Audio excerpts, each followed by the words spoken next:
Body line kind of flattens out. I stay putting in that work. Everything I get, I'm hurt. You can tell by the way I walk, I ain't just talking about it. I stay putting in that work. Everything I get, I'm hurt. You can tell by the way I walk, I ain't just talking about it. I stay putting in that work. I'm up in the morning like 5 in the morning, I'm already on it. So when you just getting out of the box, boy, I'm rounding the corner. This ain't a persona.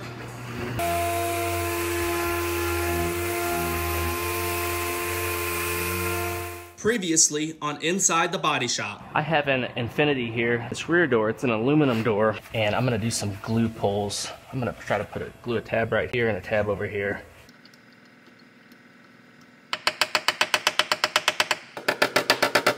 All right, this metal straightened out pretty good. This side came out really good. Still a little in right here, but not a lot.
So I got this rear door all straightened out. It's looking good.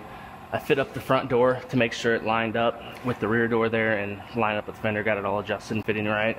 And now I have this dog leg quarter panel section right here. I'm gonna take this back upstairs. I'm gonna have to put a tab on this in order to bring that out. Or I might use our keys actually. I'll see when I get up there. But I need to bring that out and go ahead and straighten out this quarter panel now and get this one. Actually, it's pushed in down here too. Pushing a little bit down at the bottom, so I might have to put a couple tabs on it. But I'm gonna take it upstairs and get going on that part.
So I just about have this one all wrapped up. This lines up real nice, have a nice gap with the door. But I was running my hand across it, and I noticed right here, there's no marks, but this body line kind of flattens out. And I think when this thing got hit, I think it scuffed it, and I think it pushed in right here and flattened out this body line a little bit. So I'm gonna grind right across that line. I'm gonna pull that out a little bit in order to straighten out that line.